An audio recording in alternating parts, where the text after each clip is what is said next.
Welcome back to the Social Seller Podcast with Conor Paulsen, where we interview the world's highest quality communicators, professionals, business owners, creatives, and everything in between. It doesn't matter what industry you're in. If you're a high quality communicator, there's a good chance you're living a lot happier life, but you're also bringing those opportunities into your life almost like a magnet. My guarantee is that on this show, we only interview people that I, one, look up to, and two, that I know are going to continue to kill the game for years to come, and I want to make sure they're on your radar. But what I've learned is by asking the best questions, we get the best responses, and that's what the highest quality communicators, our social sellers, are all about. Let's hop inside to the Social Seller Podcast. Welcome back to the Social Seller Podcast. It is part 2 here in Cape Town, South Africa. It is our first time here. We are diving in with some of business owners, professionals, and creatives that I not only look up to, but I want to make sure that they're on your radar.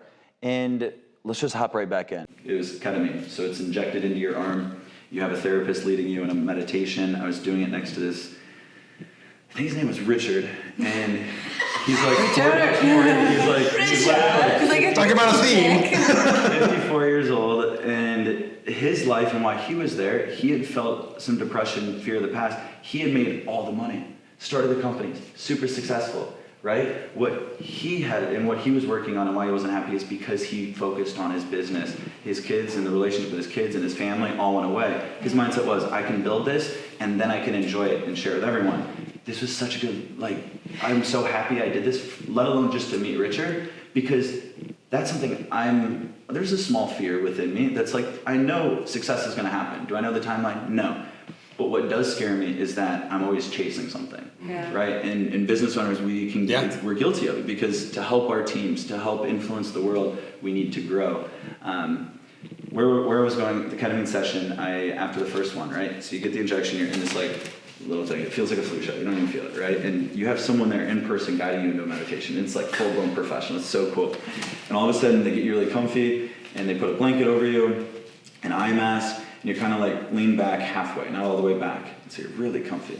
All of a sudden, 2 minutes after the injection, you start feeling this tingle in your toes, the tips of your toes and fingers. And because ketamine is a tranquilizer along with a disassociative, right? Which is in its own class of substances. We don't know why ketamine works so well, because we don't understand, we don't have the technology to measure what it's doing in the brain, yet it's the one of the longest tested solutions for mild depression in the world, and 60 to 70% of patients after their first session have depression lifted, right? Now, it's not as common where I grew up in the middle of the country, but being in Southern California, we were able to. So this tingle starts in the toes and fingers, and I kid you not, it's like this speed, right? It's like moving up my toes, my legs, and it's kind of moving at the same speed. So as I got to my mid-shin, it's probably mid-arm, and this is all happening in a couple minutes, and you're just losing feeling. It's an awesome feeling, in my opinion. And the way they talk about it, this isn't right for everyone, right? This isn't. Now, for people that can, what the doctor said, ride the wave, like surfing, right? Go with the flow, adapt. It's going to teach you something. No, I cannot. Some people can't, right? I think strong-minded type A personalities, I'm in full control. That's when I feel the most comfortable. That's not for you. And all of a sudden, after a couple minutes, you feel it, and then 2 minutes later, you feel it just going all the way up. And I remember when it got to my neck, I was like, This was an out-of-body experience, and I could tell it right off the bat, this is different than any out-of-body experience I had had up to this point.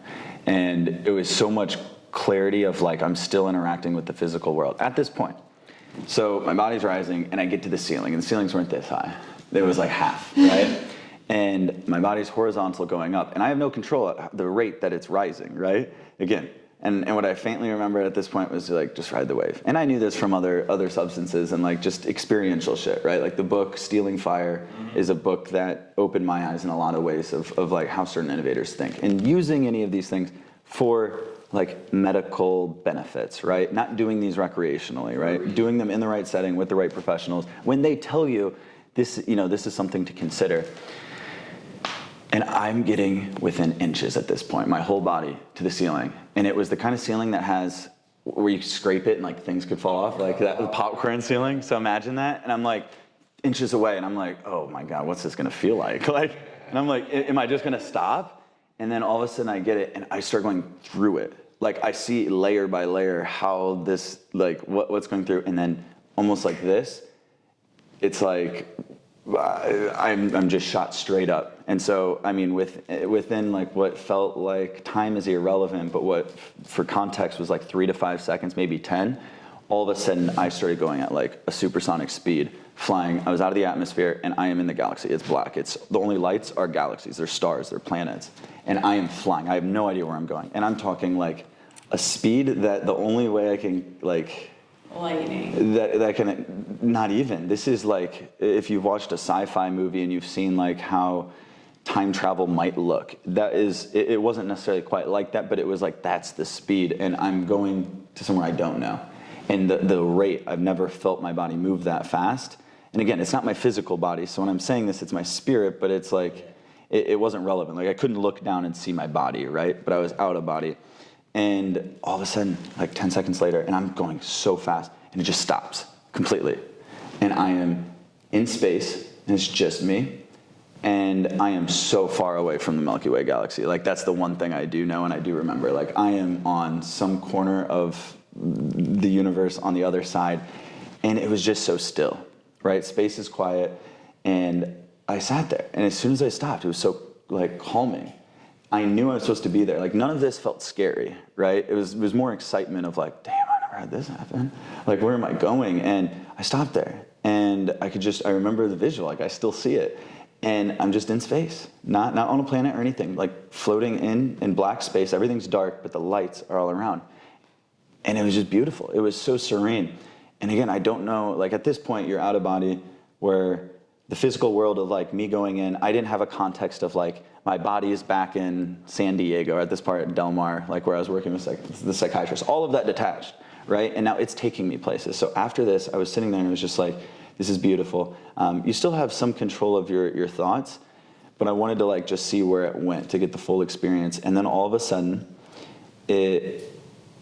and I guess the big thing that I wanted to say here is from that experience of me falling back when I just explained it, from that second, I felt like I was filled internally with like warm water, and around me was like this warm water. Like it was the most comforting, and it was love. I could quickly identify it, right? And that's one of the big takeaways is I've never felt that much love around me. When I went back, the reason why I say it's like a scuba diver is like, imagine going back into like the perfect temp, warm hot tub, or like whatever the most comfy you could ever be, and that warmth. I felt it internally in every single cell in my body like never before. Like 10,000x what I have ever felt self-love or thought it was up to this point. And then the other part was I felt like I was just immersed in it. Like I finally have a concept of it. It's almost like jumping in a pool, or like it's how water feels in the body. And like that just, for some reason, I knew it was love. That was a pivotal experience, right? When I came back, it took me like a week or two to like really start to understand, piece together that, but that alone was like, holy shit, I did not know you could feel this. And it backed that love is the strongest emotion in the universe. So after the space thing, right? That was the big part, is I've never felt self-love. Now I had a baseline, a new baseline for this. And again, a month prior, I was at the lowest point of my life. So these polarities were like wild. And then all of a sudden, you go in with a subtle intention, right? And I say subtle because you don't want to control it. But my subtle intention going into this, and the main reason that I started working with this doctor, the first session was like, I want to completely heal and move forward from my past relationship, right? And at this point, we're probably like 6 months after. Like I felt good. Almost every day I was back to normal Conor, like happy, business was going well. But there were days, you know, like 1 or 2 days a week, it was like, damn, I kind of feel down. Or like I'd catch myself going into an open loop about what used to be or what could have been, right? The ideas. I had to detach from the ideas, right? Those aren't factual. Those aren't truth, right? So by doing that, that helped. I fast forward from space, and all of a sudden I'm in this empty room. And I can't explain it because I don't think these exist, right? This is where we get into like psychedelic experiences that like I can try my best to describe, to give you context, but it still doesn't do it justice. All of a sudden I fast forward, like I'm moving fast just in this new direction. And all of a sudden it just stops and it's quiet again. And I'm in this room with no walls. And everything was black, but not scary, right? There was just nothing. Like as far as you can see, it's black. But Spirit Conor is seeing from like a third person eye looking down. Like almost like, let's imagine this room didn't have any walls, right? And everything's dark, almost like space. Like it felt like home. It wasn't scary. But all of a sudden, I stop, and it's kind of like I'm a camera looking from this corner down, and I see Conor, physical Conor, standing right here, right? And then about 2 feet away, looking right at, was the ex-girlfriend, right? And I was like, oh shit. Like, I just remember like, where is this gonna go? And for like 5 to 10 seconds, I was like, just ride it. Like, I don't know. Like, I'm not gonna try to force anything. For a second, I was like, am I supposed to say something? But I'm not me. I'm looking at me, right? And all of a sudden, it just started coming from me. Like my best guess is it's my subconscious just started to communicate. And I was communicating on behalf of Conor and the ex, right? And all I was saying is like, I love you. I want the absolute best for you. And it was these conversations that even though I had repeated it in the physical world and I had done the work in the meditations and things, this was a whole nother level of surreal. And it was me coming from a state of filled with more self-love than I've ever felt in my life and being surrounded by it. And then that's just what's coming out, right? So that is really what the full first experience was. Now, in regards to physical time, like for all of us, that was about an hour, right? And then you start to get a little bit of feeling. You kind of come back into your body. It's a slow transition, and at that point, you're like, I don't want to leave. Yeah. Like legitimately, this place is so cool because it's like I have so much to learn. That was the first experience. I only did 3. You can go up to 5. Yeah, and I only needed 3. Like I could have done it because there's more to explore, but I knew I got what I needed, and I don't want to take it. I want to see it as the beautiful medicine it is, and it enabled me to do this, right? And a lot of times people don't talk about it, but how many very smart individuals, innovators from like Steve Jobs to like you, there's a long list, and I don't want to necessarily just start naming them, of people that have a curiosity for altered states, right? And there's books that explain it. There's mammals, the intelligent mammals that want to. Whether it's dolphins passing around a pufferfish, and we have it on video, or it's elephants stampeding a village that they know has some kind of brewery or distillery because they love getting drunk. This is happening all over the place. But yeah, so bring this conversation full circle back to you, Raul. That would be... and I'm trying to remember your exact question because we got before and after how the most meaningful. Yeah. So it was self-love, feeling self-love at that point, because when I got out, again, I was depressed, right? I was actually depressed, and like I don't even talk about that to most people. Like now that I've gone through it, it's a lot easier for me to talk about because I almost didn't believe it in the moment. I know Conor. Conor's a happy dude. Everyone knows Conor. He's happy. He brings energy. I didn't want to show that weakness. And at the same time, I think I was just confused. Like, I thought I was still good, but then it seemed like at times, like, I wasn't as happy as I normally am in certain scenarios. So that was one big one. Now, I'm not saying ketamine is a solution for most people. I don't think it is. But that's showed me I have a new baseline of self-love in me. So even though, when I was done with it, I'm like coming back and you talk about it. And then Richard talks about his experience. And I just could not stop smiling. Like I am talking, it's like there were strings attached to both my cheeks, and they were pulled so high, and this lasted for like 8 to 10 days, like nonstop, like everything, because I had just experienced like this love, this is in all of us. And I felt the superpower, like why am I fortunate enough to feel this or experience this when other people haven't potentially? And yeah. And then I had to think of the realities too. Like I'm not going to become a brand ambassador for medically prescribed ketamine depression treatment. That was a whole spec. Yeah. But it helped me, and I'd be lying. A part of why this momentum with the social seller is like continuing is I have to be willing to talk about my vulnerabilities, right? Because that's how I can get guests to feel comfortable. It is authentic. That's the plan. Because I have a few things I'm working on, right? I don't want to say problems. They're opportunities, and things that I'm working on, and there's levels to it, and it's fun to level up. So it's funny. Part of my next question was going to be, what are you aware of that is an opportunity for either a trait or a skill that you have now? What are you aware of that is an opportunity for your biggest growth going forward? What skill or trait? Yeah. I don't want to say that my subconscious says communication. I would say that too. For you. Communication. And communication paired somehow with just like a true like joy in life. like loving what we do, right? Like when you create something that's yours, and not just mine, but like for all of us, right? The other, I have a co-founder, we have business partners, we have teams. It's this happiness that it's like, again, the freedom, it goes back to freedom for me. Like, you'll hear me bring up authenticity, freedom, love very consistently, because I know these are the baseline traits that I've identified in my life. So a lot of times I'm just trying to see like where they would pair. I would say, communication mixed with joy. Joy to be able to wake up at whatever time. I know you wake up early. I like to wake up at 4:10 a.m. And to do that sustainably, in my opinion, it makes it a lot easier if you love what you do and you're excited. Like, I get another day to create. And then counting gratitude constantly throughout the day, right? Whether you see me, sometimes people will catch me at dinner and they'll think I'm praying. Sometimes it's a little bit of a prayer, but it's really just counting the gratitude.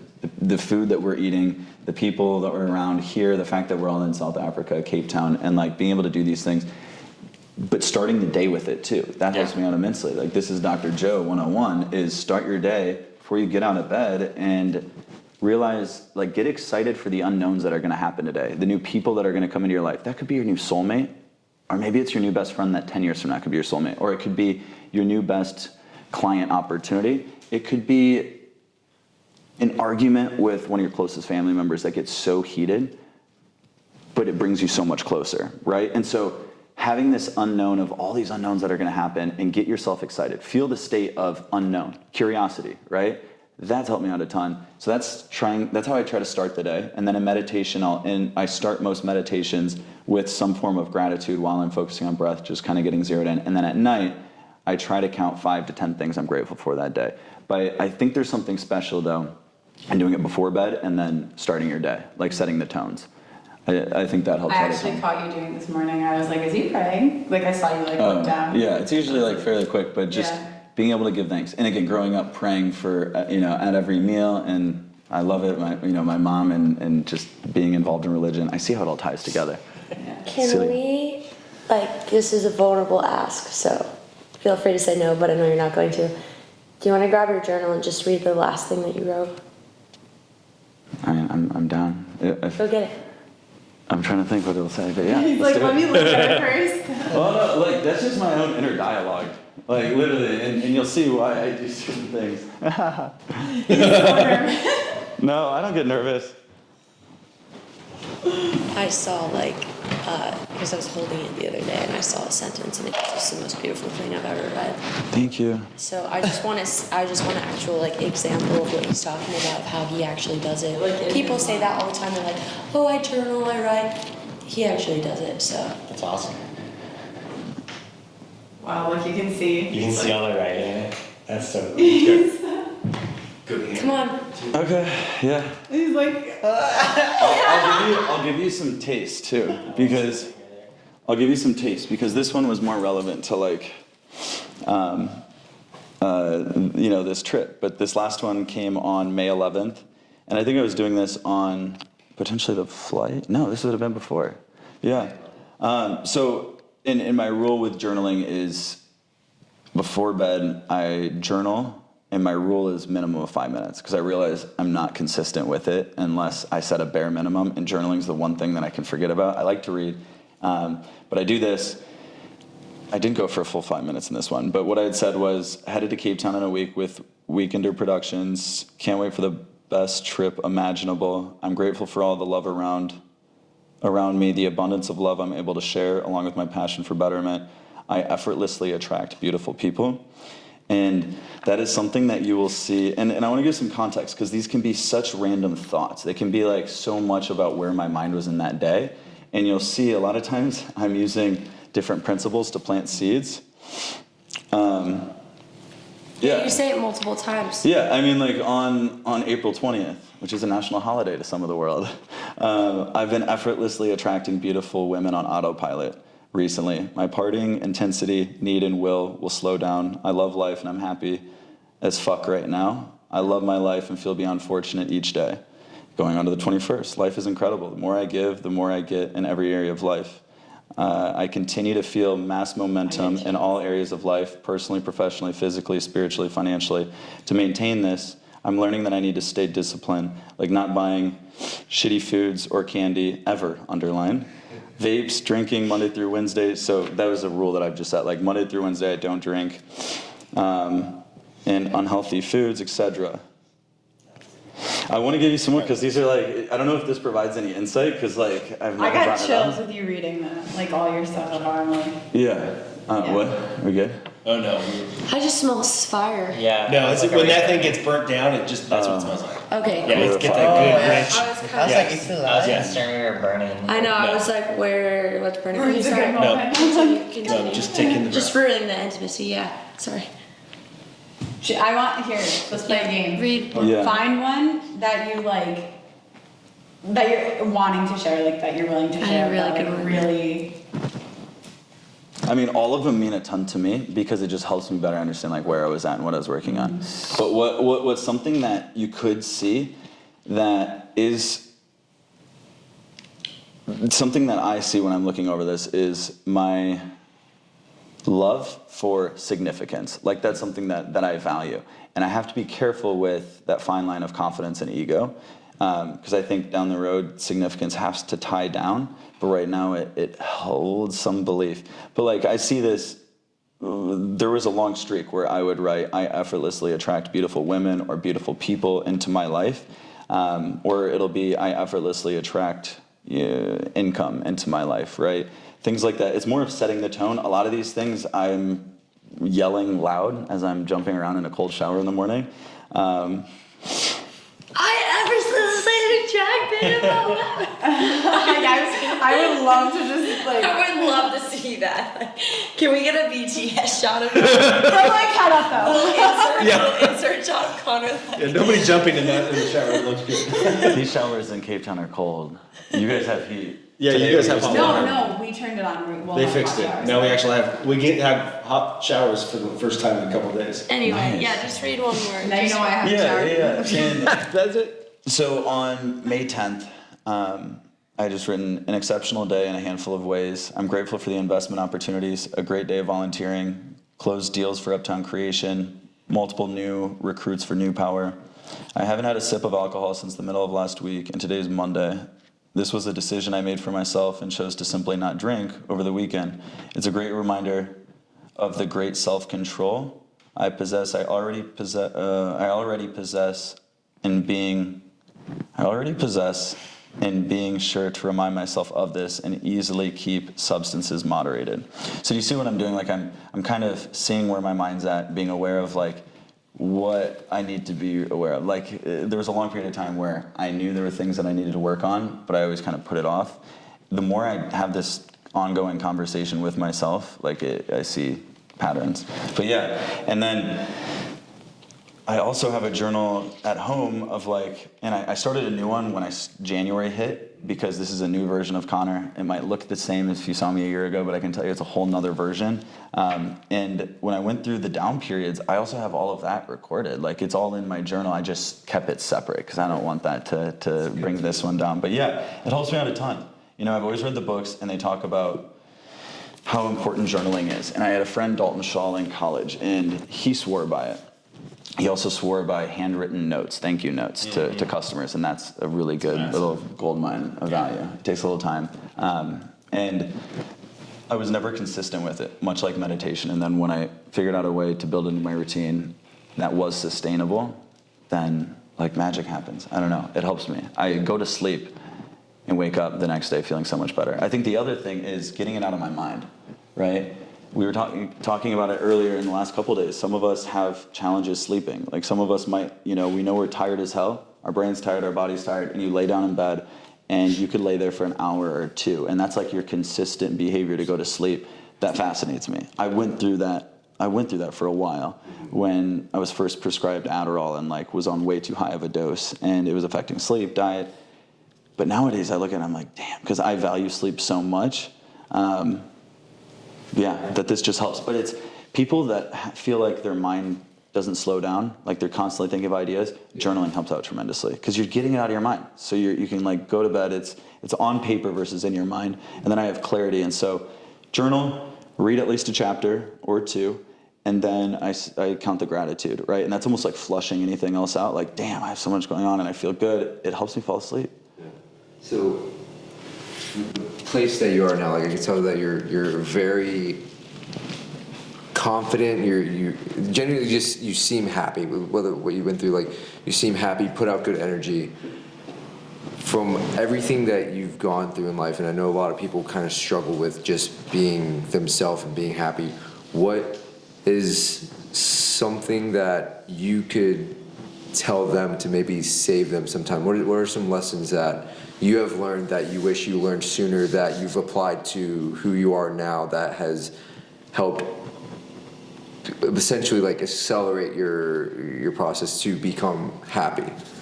Yeah, and right off the bat, like when you explain that, the thing that comes to mind, and I have like an energy that I want to say it, and I won't bring all that energy because the audio gets messed up, but it's, who gives a fuck what anyone thinks? Like, if you have an opinion, sick, cool. Now, if it is like a positive,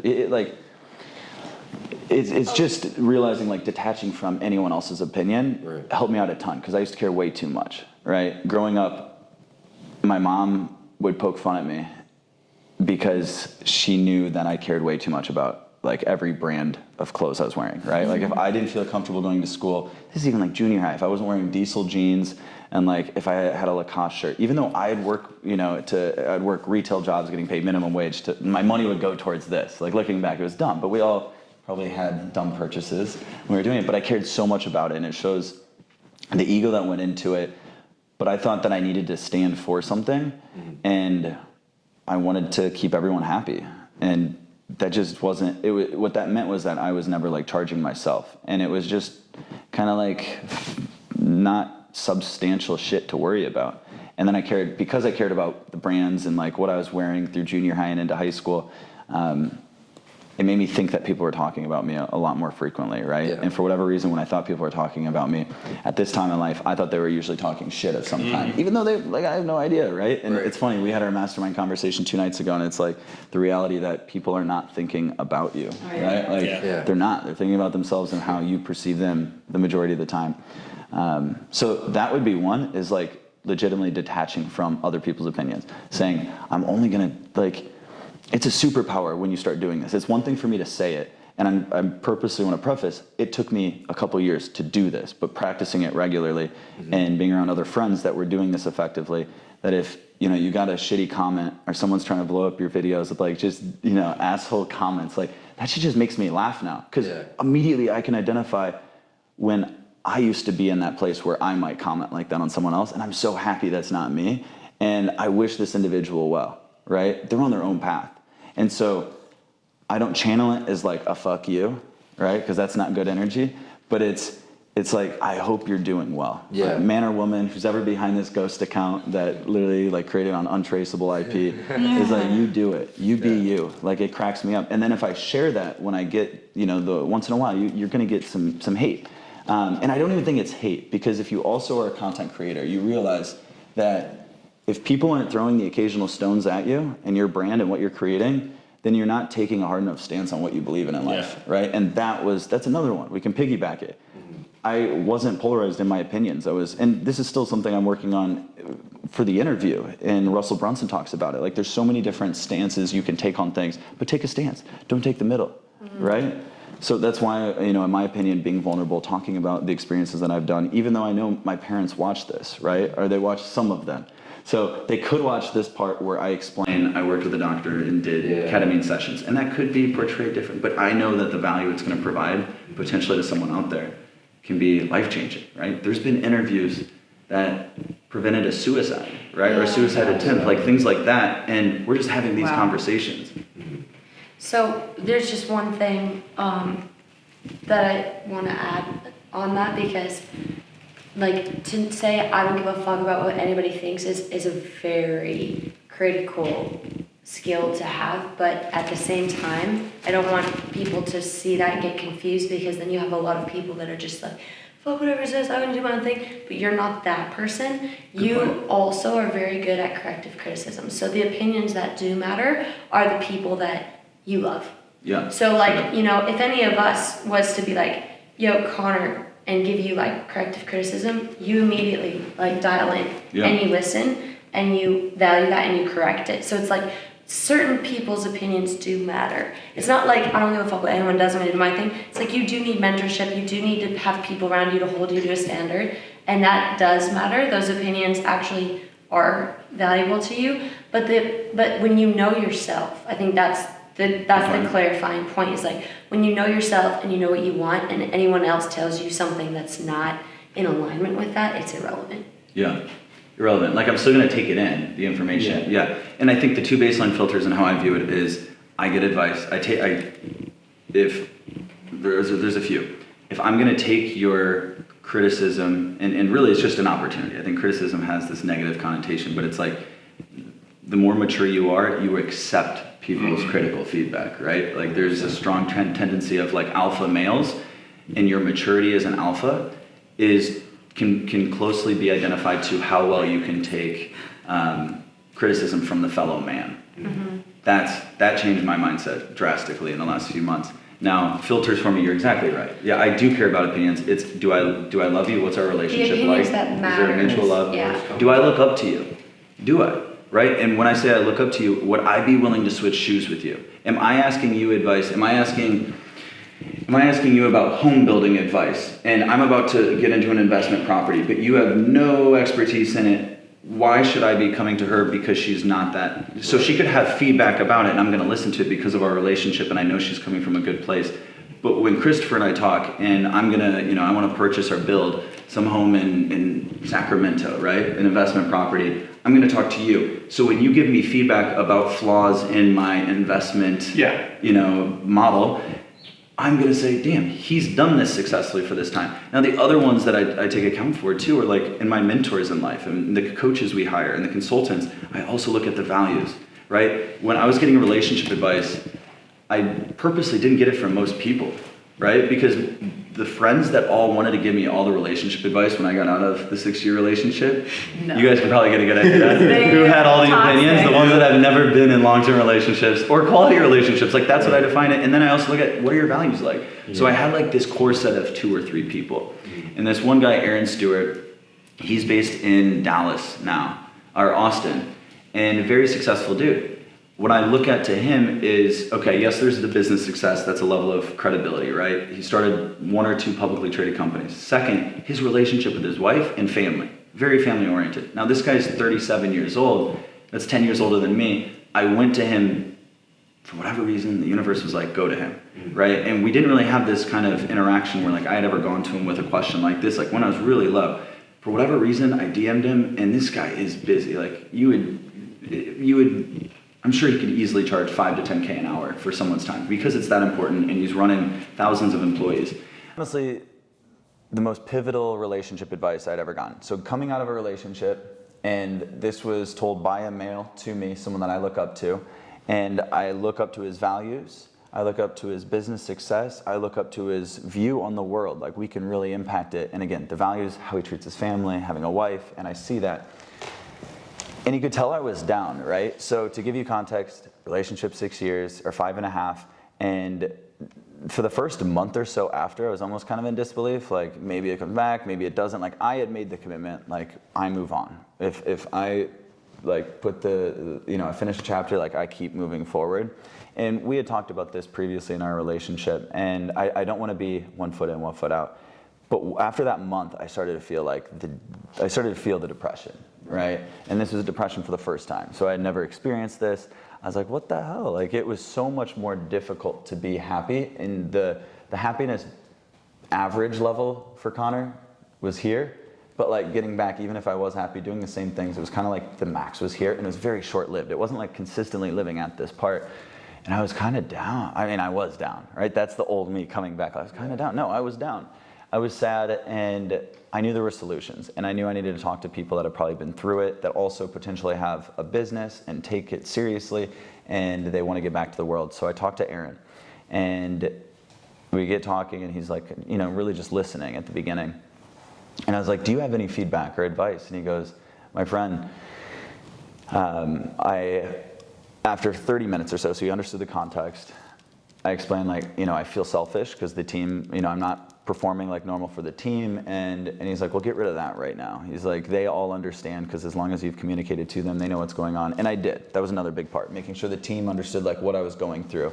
And not that it was an excuse, but I was going to keep moving forward. So Aaron shares with me, I think I asked him, how do I keep moving forward? Like, I know you can't accelerate the healing process. There's not a pill to do it. And even if someone tried to convince me there was, I know that doesn't exist. Like, I wouldn't want that. I want to naturally heal, grow, and learn from this. But I was down, and he goes, Conor, do you want to know the solution?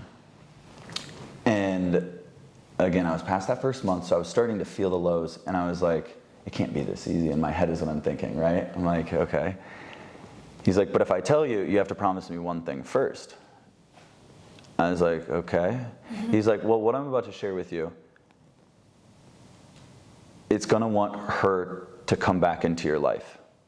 And if I'm going to tell you this, you have to promise me that you only move forward. And then at that point, I'm not going to lie, the little bit of ego and sass and spice in my personality is like, okay, like I want to make sure, like if I'm going to move on, and you're about to tell me a secret, but it's like anyone's been in a relationship. Yeah. Do you get what I mean? Yeah. You get what I mean? But it's like I kind of subtly was like, all right, like let's do it. Yeah.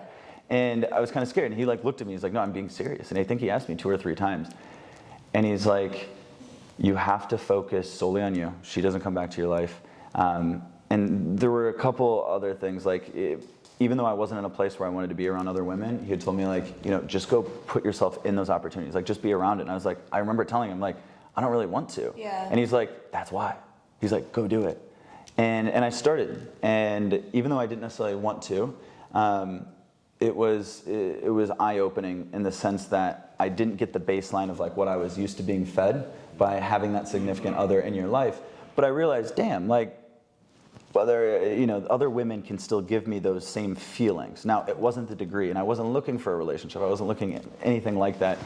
But his promise was, keep moving forward, fully focus on you. And he said, consume your time, like get discipline, right? And he knew how I take it pretty seriously.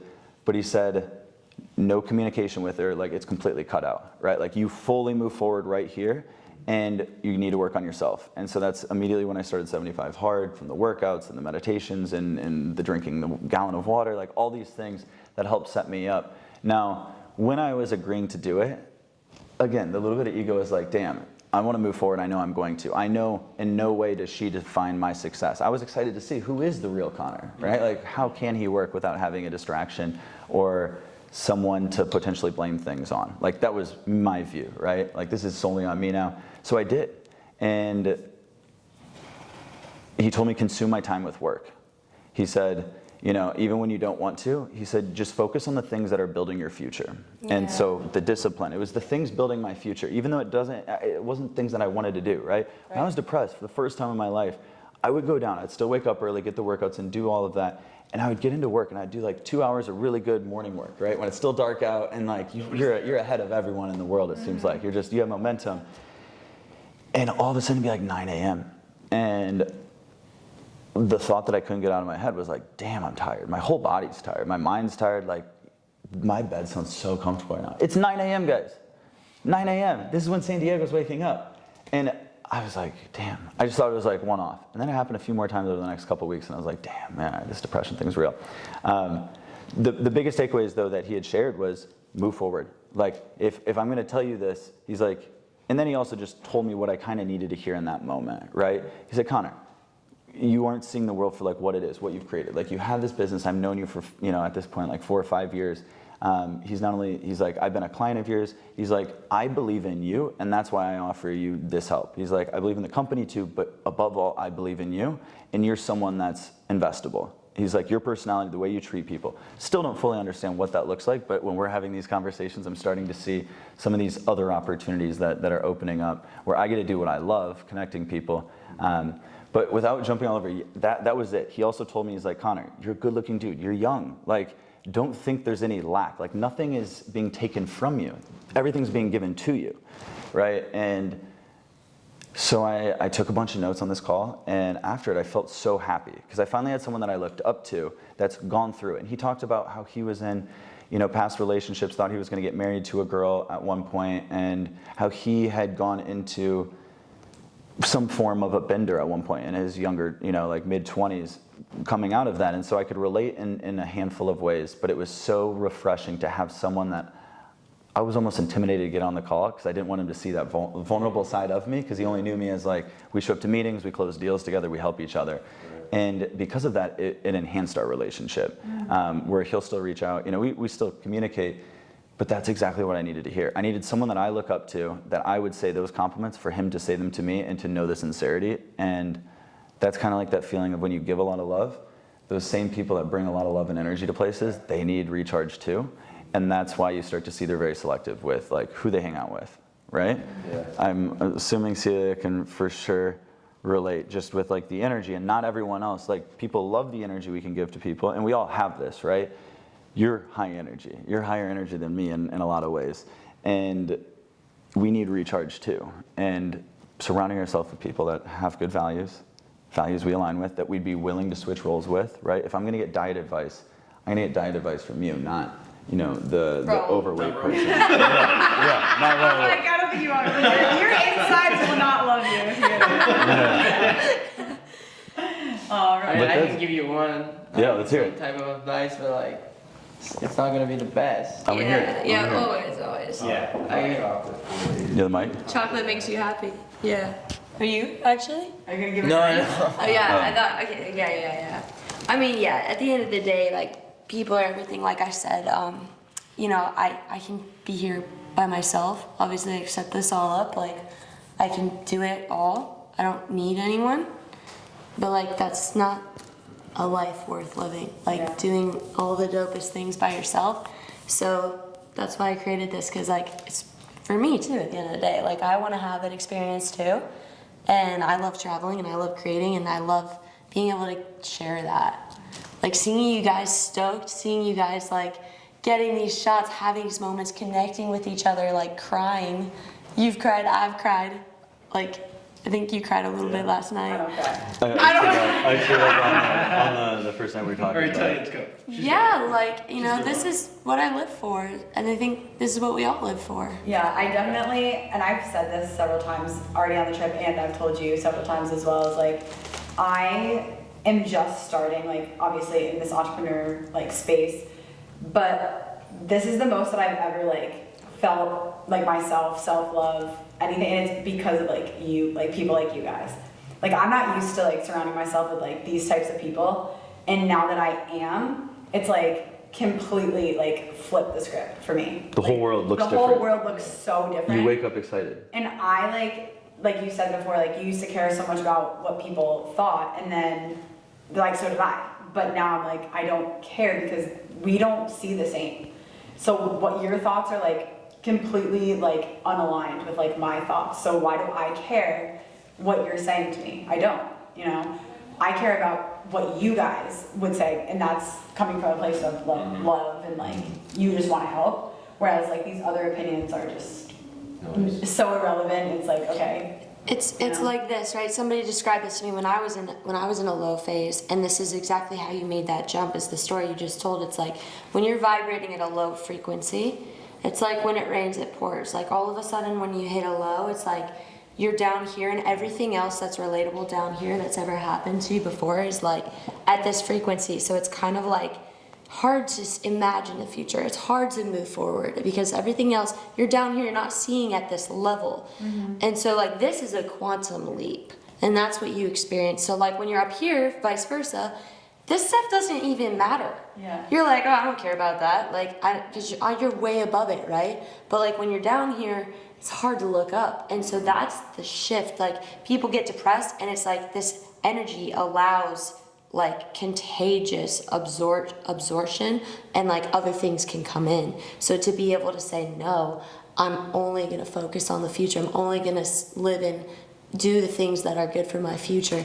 That is that quantum leap where you go from a different frequency of energy. So I think it's directly tied to self-education too. Yeah. I think to feel quantum leaps, and I've only felt like one legitimate quantum leap, and it went from lowest lows I felt to date to higher highs than ever before. And throughout that journey of in between, seeing like what helped me, what bettered me, who was there, what advice they give me, and yeah, I'm just And a so lot grateful. Of books. A lot of books. How Yeah, many self-education. books- How many books do you think you've read in the past, since January? Probably like 4 or 5. So we're on the 5th month, so I'd say 4. The Way of the Superior Man. And that's where I brought like the analogy of the alpha male in life is correlated based on how much criticism you can take from the fellow male. And there's a lot more, right? It's a lot more of like how energy transfers in relationships, whether you're, you have a girlfriend, a wife, or you have a boyfriend or a husband, or it's same sex, it doesn't matter. Energy transfer is a real thing. And to me, it taught me how to be a better man, taught me how to love myself a lot more, and how to focus on me. Because I'm focused on me, and this is really a big part of why I'm maintaining this momentum up to this point, because I also know the reality, right? There's seasons in life and business, and we're not in control of seasons. Right now, I happen to be in a good one, but I'm aware of that there are a lot of things out of my control. It's not always going to be a good season. And you can ask anyone that's in investments, you can ask anyone that's in business, but enjoy those moments. Know that. Also know, at some point, we're going to be going through another opportunity.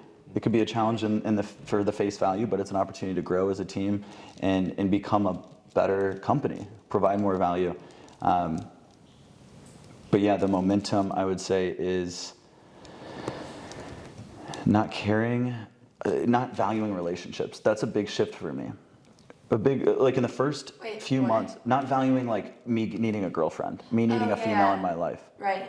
That's a big thing that this has taught me. The book has taught me. The Way of the Superior Man was focus on you. Like if you want to attract your absolute best partner in life, focus solely on yourself. Like focus on bettering yourself, not being selfish. No, focus on bettering yourself and not being in a rush to find that soulmate is my belief. Yeah. That it's gonna come at the perfect time and it's gonna be the perfect person because I didn't push it. I have full belief, full trust, full love in the universe, every God, it doesn't matter, right? That it's happening for us, not against us, right? And part that goes with that is you have to learn to be alone.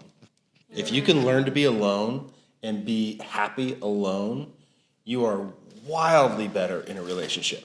But until you learn to be alone and be comfortable in being alone, nobody else can come into that. Because you're always fighting. There's always, I have to fill that hole. Somebody has to be there. I always have to be with somebody. I talked, there was a couple of people on my staff, that just, couldn't be alone. And I was like, you have to learn to be alone because if you can't learn to be alone, you keep making wrong decisions and putting the wrong people in your life. Yeah. And once you learn to be alone, you find your center, you find your soul, and then you start building on that. And when somebody comes into that, and we talked about, where that good connection comes from. And that's, relationships like this, that's an emotional relationship, that's a physical relationship, that's the life partner, all of those kind of things. Once you're comfortable being alone, everybody else can feel and play into your life, and you all feed off of each other. But until you start with that foundation, as a home builder, I always go back to how do you build a house? Mm-hmm. You start with a foundation. Mm-hmm. If that foundation is crumbling and it's got all of these holes in it and it's just kind of rotting out, that's not a house that you can build. But if you start with that rock solid foundation of you and learning to be alone, man, that's a hell of a house. Mm. That's great. how do you value yourself? Are you building a shack or are you building the next? What's the big one? Mansion with a gate, baby. Yeah. What's your foundation? With a gate. Yeah, and the other point I wanted to make here is like the seasons thing, because that helps me a lot with life, right? Where I grew up in the world, there's 4, right? There's spring, summer, fall, and winter. We're just all staring at it. Okay. So Cape Town has 2 seasons from what I understand. They have summer and winter, right? But these season things make sense to me in business, and it helps me not feel like I need to be in control of all aspects, right? Business and life. And knowing that there's good seasons and bad seasons. Some people might call summer a good season because you get to be out and be on the water and the beach and be on boats. And then winter, it's cold, but it's a time of rebuilding. It's hibernation, right? It's growing, it's learning more, it's inward reflection. So there's benefits to both and welcoming both, right? Can we all collectively agree that adversity is the best growth opportunity in life? Every type of adversity, right? Going through a breakup, feeling emotional, like the emotional growth that comes from that is beautiful. And that really to kind of like bookmark the relationship that, and getting over it, put me in this spot where I was able to grow more than ever before. By feeling the lowest lows, I had a whole new definition of, and it wasn't all solely tied to the relationship either, right? By doing that, I broke free from this shell that I was, where I had this dependence on a lot more than my self-image and how I was related with, having a female in my life. And like, I had to identify who I was again and what that identity is going to be. And for a moment, I was like, shit, I don't think people like me. Right? Like that was the thought that went through my head. And then quickly realizing like, damn, I'm the same Conor. And I kept doing work. I hired coaches and like, I just see this is the time for us. We're all in our 20s, 30s, 40s, 50s. And I'm sure someone on the Weekenders will be in their 80s at some point. I know I'll still be going on these trips when I'm in my 80s. It's just being able to have that life hack. Knowing like, right? It can be shitty. What would you say on your aspect? Because you've experienced. I think it's interesting. Yeah. What would you say? Hey. Well, kids. So I was going to say, you can't appreciate the highs if you've never been through the lows. You learn so much more here.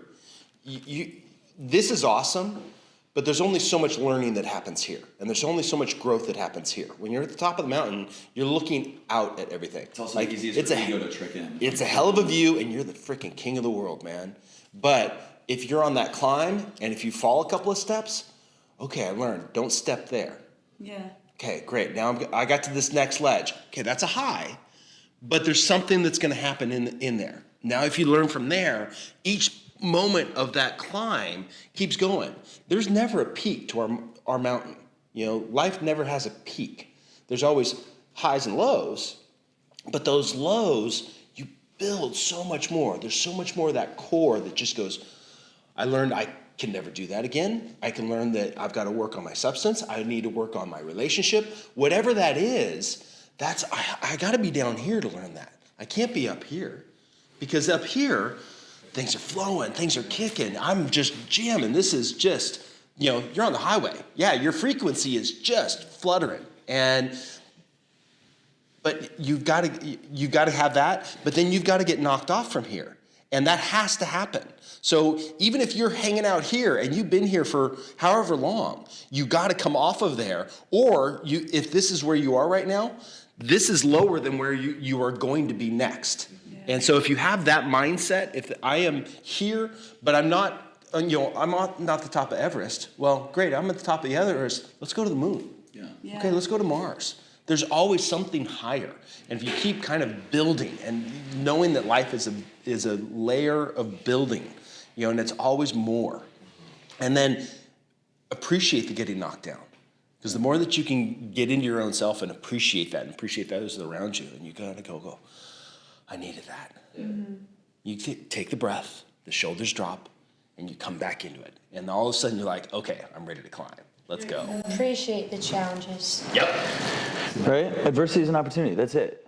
Switch out the words and the viewpoints. Now, it takes time. It's one thing to say, it's one thing to just say it, right? And I have a lot of these things in life, I can't think of them right now, but it's like I say it, and I just repeat it because I know over time it'll start to become a belief. But you explain what the seasons, and that's really the takeaway that I'm trying to say is yeah, you're right. Adversity is when we grow the most. They're not always going to be good. Yeah. Right? Because what I used to think the highest high I'd felt in business, maybe 2 years ago, is nowhere close to what I felt as the high now. Yeah. But it also required me doing so much more work and feeling, in this case, it was feeling another level of pain than I hadn't felt. Yeah. Right? And not everybody loves winter. Winter's always this, it's cold and it's dark. Winter's my happy place. Because winter's when my business gets a little calmer. And you think about this in life too, is that winter's this cold, dark thing. Well, winter's your opportunity to huddle in and learn something. Go build something more. Go read that other book. Read those 3 more books. That's where you kind of go in and you get to be, where you're figuring out, and then spring comes out. the flowers start coming out and you start building, summer's kicking, and then, and you think through those cycles. So I like the seasons analogy. I think that's really important. And if you look at that and how your mind functions over the course of 4 seasons is really kind of cool. Yeah. Yeah. I was just gonna say, it's all about perspective, and like, it's gonna mean something different to somebody else. So like, the way you just described it, like somebody who's down here, so to speak, energy-wise, they won't ever think of it that way unless they like do the work to like train their minds to think that way. So it's all about perspective. It's all about mindset, and most people don't have that concept yet. I know for me, that's something that I'm still learning, and like being around you guys is like, it's just like a whole different like ball game too, like in terms of like mindset and like energy. So I think once people do that work, that like foundational work, it'll just be so different. Yep.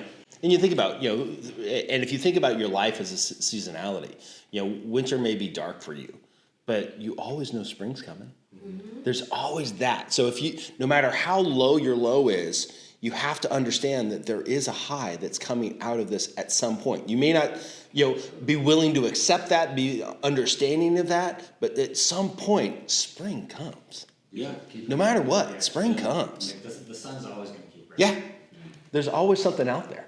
And you just got to get, but you got to dig through that, and you got to appreciate where you are today to really appreciate where you are tomorrow. I think 2 big things: gratitude and taking action. Yep. Right? Because it's the easiest when you're feeling down to give up. Yeah. To give up. Give up on your dreams, to give up on the businesses, to literally, you have those days that you wake up. Luckily, it's very infrequent, but like when they do, we're like, damn. Like Russell talks about it in .com Secrets. Like he had a successful company and they were growing, and he woke up one day and was just like dreading, like literally, he's thinking like, how do I call in? This is a business I started. How do I call in to like not go in today? Like I don't want to be around the team. Like he didn't believe in what they were doing at the time. Again, making money on the outside, that would make most people happy. But when you're in it, you get to grow. And I think that's the beauty of entrepreneurship for all of us, is it's the best self-development journey, I think, out there, because you're creating a company that's going to give back through a product or service and impact the world. Now, the scale of that, it's up to you. How big do you want to grow it? How many people do you want to help? But when you have that kind of mindset, you're working on yourself, not just for yourself anymore. It's for your team, it's for the people around, it's for the lives you're going to impact. And like you had said, it's also having the clarity right now. Okay, I might be in a good season, and I would define it. This is a good season. I don't normally get to say this. Remember, 9 months ago, I could not say this. And I'm aware that it's not always going to be like this. I'm celebrating the fact that we're here. I'm realizing that there's momentum, and then pattern recognition comes in. Okay, well, what enabled me to get here? That's what we're talking about today, right? And that's why on this podcast and doing these interviews, it's like the more vulnerable we can be, hopefully it relates to people. Because sometimes, well, I just know for most people, it's a lot easier to talk about your highlight reel, right? Mm-hmm. But like to get vulnerable, what created me? Like what was the adversity that enabled me to see the world this way? The other thing, takeaway that I would say is surround yourself with people. That's the easiest way. Surround yourself with people you want to be like, right? I will purposely hang out with certain people in my life that are remarkable in one area that, out of my friend groups, I don't necessarily see anyone else on that level. And I will spend time with them. And when we do, I ask good questions. And I'll bring the conversation to them, and I also give them the respect. What I've noticed is out of my friends and my circles, you're someone really close to me, and I've seen that you continue to excel in this area. Like, let's break it down. Like, this is something I'm working on, and I feel like you've dialed it in. What are you doing on a day-to-day basis? Like, do you have something implemented in your routine? And that's something else we all have, right? It's seeing someone successful and not going, like coming up with reasons why they're shitty, right? Like you said, you grew up growing up in Chile.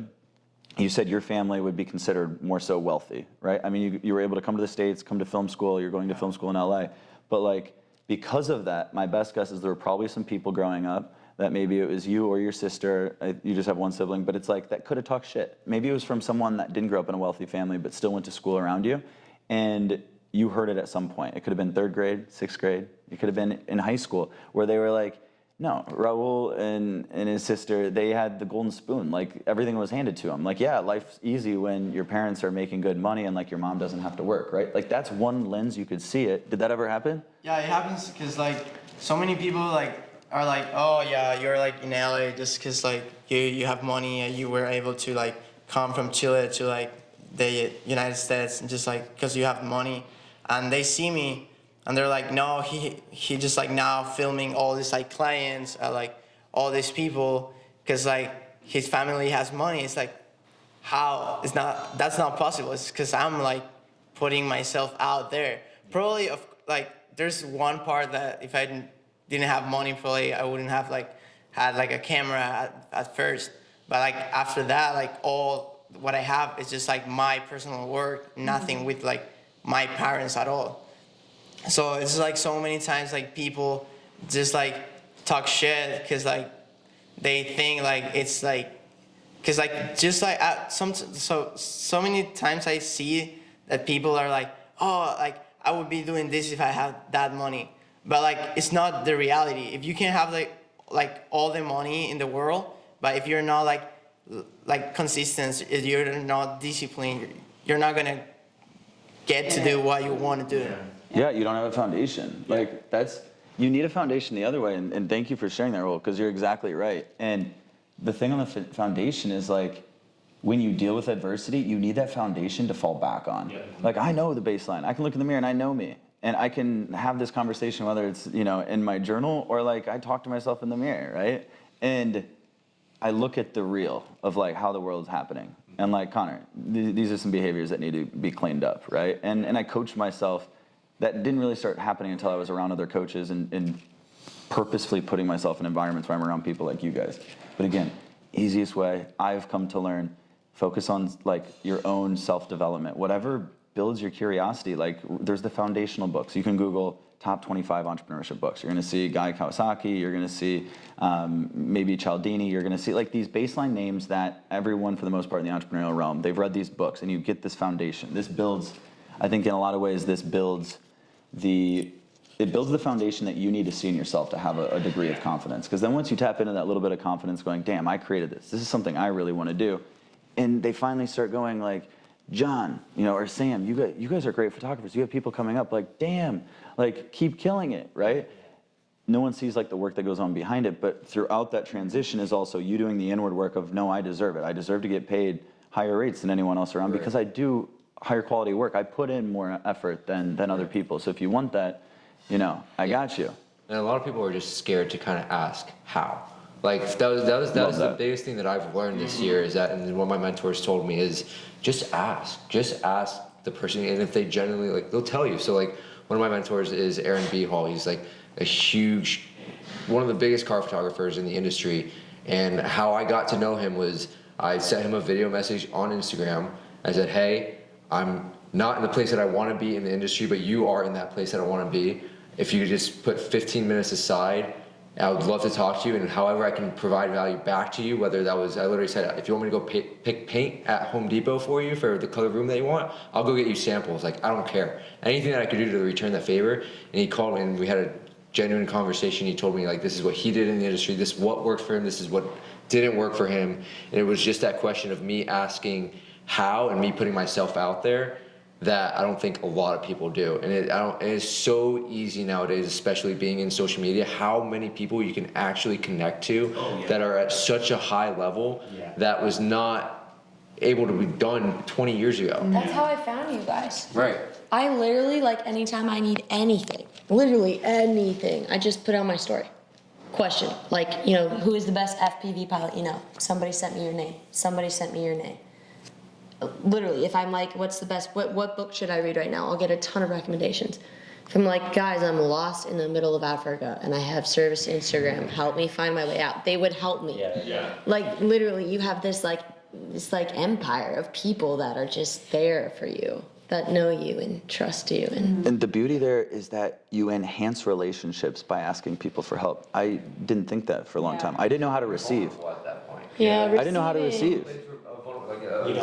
Exactly. I clicked very well with that because when I was asking him, I was just like, I was scared to ask him because I didn't want to seem like I didn't know what I was really doing. But Or like a dumb question. Exactly, or a dumb question, or like, oh, like this guy, like I wanted to seem bigger than I thought I was, and that was like a little bit of my ego playing into it. But then I had to check myself and be like, I'm doing this because I genuinely do need the help, and that is okay. Like, it's okay to ask for help because there's so many resources out there for you that, and it's people that you'd never think would help you out too, but it's just putting that question out there, and you'll realize how many people are actually there for you to help you out. And I think it's a lot more than people think. Yeah, you'd be surprised. I mean, somebody told me this one time. I think it was my karate teacher. He was like, the people that are the most successful teachers, entrepreneurs, people that have like made it, if you go up to them and ask them a question, they love that. Because not only do they already have everything they need, they already have the money, they already have it. So not only do they get to give and enjoy this feeling of like giving and helping, but it also subconsciously feeds their ego, because you're like, hey, I respect you, I admire you, you've done it, and they're coming to you. Mentors love that. Like you think, I'm scared to go talk to Gary Vee because he's probably not gonna, no, go talk to him, ask him a question. He's gonna be stoked that you're looking up to him and you wanna know. And he's gonna feel so good telling you those answers and then watching you go and do it. So that's huge. Asking for help, asking how, being How at the and point why. where you can call Aaron and be like, yo, you're used to seeing me thrive, and right now it's not the case. Help. And I was scared shitless to do it. Like I was like, my finger was like trembling to like, before I said Press send. send. Like I went back and revised the messages. Like it doesn't need to be this long. Yeah. Video messages on Instagram being like is so crazy how many people like, because it's so much more authentic. It's so much more personal. Yeah. Yeah. Like I've gotten the best feedback from literally just sending video messages to people that I inspire to be like, or or where I want to be at. Yeah. And just asking them just like how. Yeah. Can I come work with you on a set one day? Because I just want to know how you work. Because I want to replicate that in my own way, and I Yeah. respect what you do, and I admire to what you're like. Like it's crazy. And John, you did that because you provided value though too. Like you can blindly reach out and it's not going to work for the majority of people. But when you come from a sincerity and you show them that you've looked into them, right? He knew that you've probably been following him by the lingo you've given. So if you don't know this individual yet, invest some time and watch their podcast. Right. Go through their content on multiple social platforms, because Instagram's going to look a little different than their Facebook or LinkedIn. Get a good idea where everything's at, and then reach out with something that's very specific, that's timely for them, right? If you don't know the individual, would be a big piece of advice, but you came to him authentically, asking how. That also tells me you're thinking in terms of how, right? People that have too much ego, they look at someone successful and they go, I'm Raul's classmate and I grew up in the low to middle class, right, in Chile. And I see him and I'm like, yeah, life's so easy when you have money, right? The challenge being is that's how the majority of the world thinks. And then they wonder, like, the world's happening against them. It's not for them, like we believe, right? And when you have that mindset, you're thinking of why they don't deserve it, right? Like that's too easy. Like, but that almost does, I think it does more harm to you as the individual, because you're saying, you're discrediting this individual based on something you don't know. You don't have a good understanding. But on top of it, you're just like, you're shutting off an opportunity. And in the universe and how energy is transferred, you never want to shut a door. Like another shift. I am open to marriage now. If I met the perfect person, like I'm open to, I could get married tomorrow. Now, is that likely? No. Like I still have the logical mind. But I finally told the world, because when I got out of a relationship, I literally told myself, all right, Connor, like let's create a strategy and a game plan. How do I get over this, right? Well, I've been in a relationship this long. I think it's time, I need to learn to be comfortable with myself. So I set this rule, like a month after we went our own ways. And I was like, I'm not gonna be in a relationship for 2 years. And I just kept saying, that was 2 years, it was 2 years. And then doing some spiritual work and working with a spiritual coach too, she just hinted, right? She didn't tell me how to live or anything. It was, do you realize that by doing that, you're creating blockage? Whether you want to look at like how your chakras work, but you're creating blockage because you're saying no to something, right? But if we're going to wake up and start the day like Dr. Joe saying yes to all these opportunities that come in, I need to have that mindset. And so that's the shift that's happened, is like, I'm down for anything at any part, any time. It's just, it's the right context. So the logical mind's still there. But when you start thinking like that, you go to people and you go to successful people, they love asking, and you come to them in a genuine way.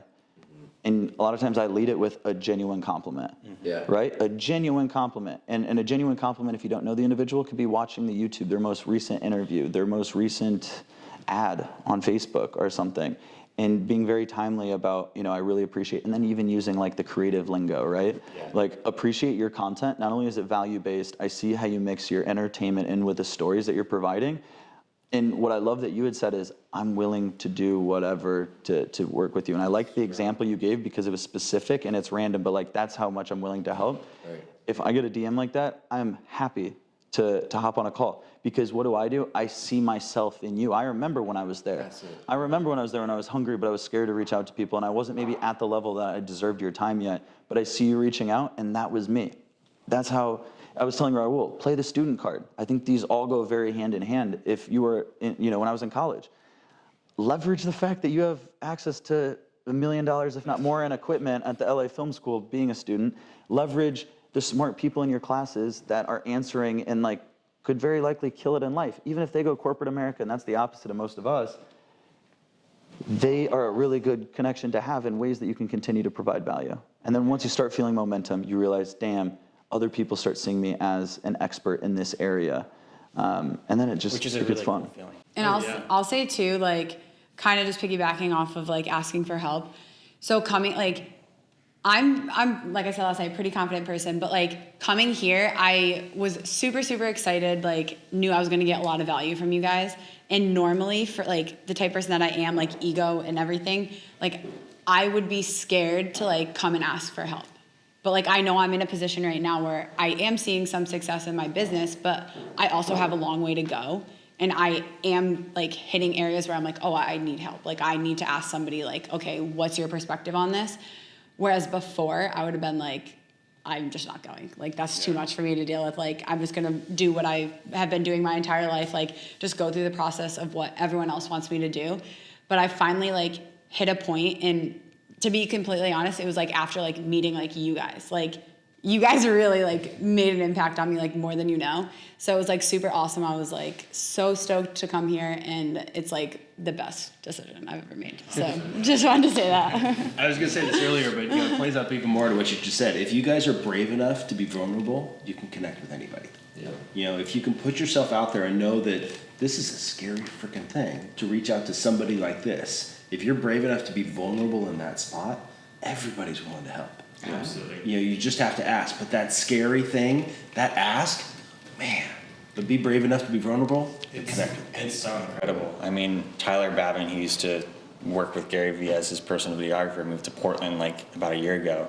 And I reached out when he was moving. He was like so helpful with so many things, and same with like Ryan Cowler lives in Portland. And I mean, other photographers in LA and New York and stuff, it's just like you reach out and you think this person has status and is like so good, but they're like, they'll DM back and help you out and answer respond to questions. every It's single so person. cool. They're a normal human being. We get wrapped up We're all just into trying to help social out. media, and it's funny with where we are with social media right now, and obviously that's a lot of our platforms, but it's interesting where you start to see a shift over the last few months in social media, is that, like, especially Instagram. Instagram's, this highlight reel. You talk about the highlight reel, and Instagram. And now they call the feature reels. Yeah, feature reels. But now the Reels has gotten so big that starts to show the vulnerability. That shows the behind the scenes. That shows the epic fails that it took 4,000 shots to get this one just glamorous shot. And it's all of those kind We'll of just put my things. paragliding video. Yes. And so, we've got, all of those type of things. But, you start to see this shift into social media of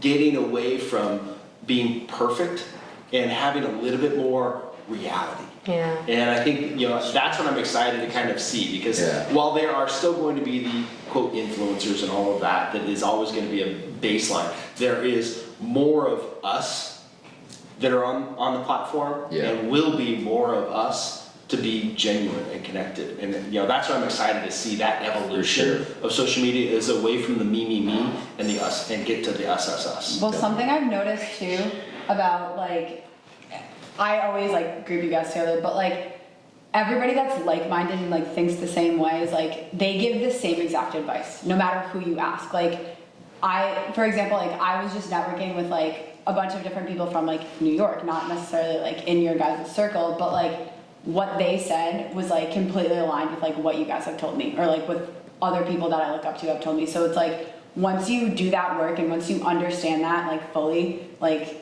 I don't know, I feel like it's just, you're all like this one, like you just all think the same. Like it's just wild to me. For sure. It's crazy. Yeah. Amazing. Yeah. What were you gonna say?